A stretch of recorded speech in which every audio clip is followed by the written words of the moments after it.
आज हमने हरियाणा के अपने जिला प्रधानों की मीटिंग बुलाई थी और कल जो है खनौरी बॉर्डर पे जाने का फैसला किया है। हमारा पंजाब का भी पूरा जो संगठन है, सारे पदाधिकारी वो भी आएंगे और हम भी जाएंगे। जो कैथल से खनौरी रोड पे एक गुरुद्वारा है, नीम साहब गुरुद्वारा, वहाँ पे इकट्ठे होंगे। 10 साढ़े 10 बजे का टाइम वहाँ पे सबको दे रहे हैं और वहाँ से फिर हम खनौरी बॉर्डर पे जाएंगे। और वहाँ जो डल्लेवाल जी हैं वो कई दिन से भूख हड़ताल पे, उनकी हालत ख़राब हो गई है, तो उनका पता भी वहाँ पे लेंगे और अगली रणनीति भी वहाँ पे तैयार करेंगे और कोशिश रहेगी कि सारा एसकेएम जो है वो इकट्ठा होकर आंदोलन लड़े। तो वहाँ जा कर के फैसला लेंगे आंदोलन में किस तरह से शामिल हुआ जाए, कब शामिल हुआ जाए? हाँ, वहाँ जाने के बाद फैसला लेंगे, क्योंकि एक से ये आंदोलन नहीं लड़ा जाएगा। अगर अकेला आंदोलन लड़े तो जितने लोग पहले आंदोलन में शामिल थे वो किस तरह से इस आंदोलन में शामिल हो सकते हैं, इस बात पे चर्चा करेंगे और फिर आगे की रणनीति वहाँ पे जाके बनाएंगे। तो मांगे वही 13 महीने जो आंदोलन चला तो वही है? हाँ, मांगे वही है, कुछ उसके अलग भी हैं। मांगे तो जो है वो हम उनके पक्ष में हैं, इस आंदोलन को नैतिक समर्थन भी है। और मांगे तो जो है वो किसान किसी का अधिकार नहीं मांग रहा, अपना अधिकार मांग रहा है, किसी का अधिकार छीन नहीं रहा। तो सरकार को बातचीत करनी चाहिए, बातचीत के माध्यम से मामले को सुलटाना चाहिए। किसानों पर और आंदोलन पर रामचंद्र जांगड़ा भाजपा नेता ने कुछ टिप्पणी की है।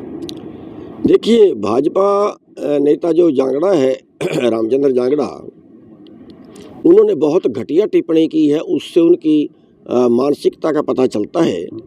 तो उन्होंने 2 बातें कही हैं। एक तो ये कही है कि जहाँ पे आंदोलन उसके आसपास की 700 लड़कियां गायब हैं, वो किसानों पर इतना भद्दा इल्जाम लगाना चाहते हैं।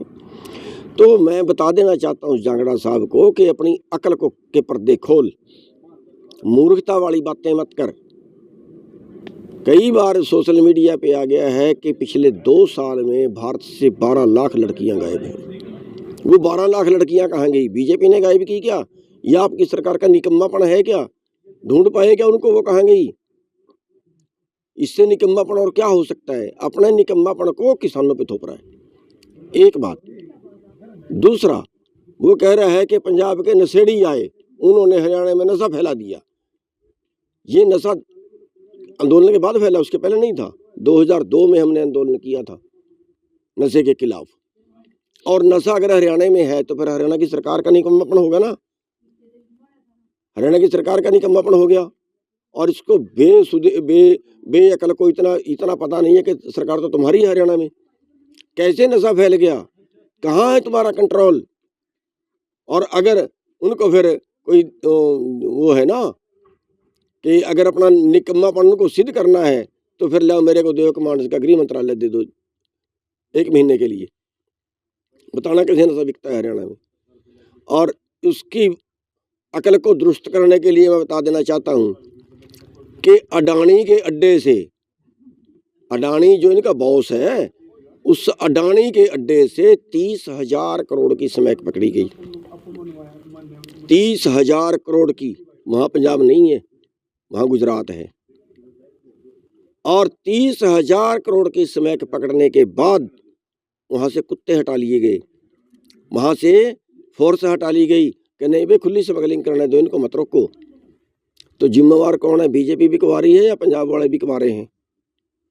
तो शर्म आनी चाहिए ऐसे नेताओं को। और मैं बीजेपी को कहना चाहता हूँ कि ऐसे नेताओं को पार्टी से किनारा करें और उसको माफ़ी मांगनी चाहिए किसानों से। अन्न खाता है किसानों का, अन्न हरामी है, अन्न हरामी है।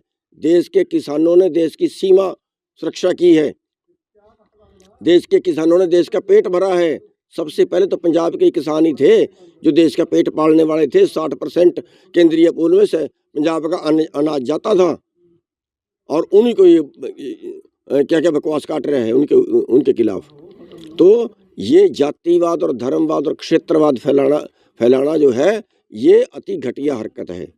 और ये वो जांगड़ा है जो भजनलाल से इलेक्शन लड़ा तो हारा, बंसीलाल से इलेक्शन लड़ा तो हारा, चौटाला से इलेक्शन लड़ा, देवीलाल से इलेक्शन लड़ा तो हारा, कांग्रेस से इलेक्शन लड़ा तो हारा। अब बीजेपी ने पता नहीं कैसे इसको राज्यसभा में ले लिया। मैं बीजेपी को भी कहना चाहता हूं कि ऐसे आदमियों का इलाज करे, इनकी जुबान पे लगाम दे।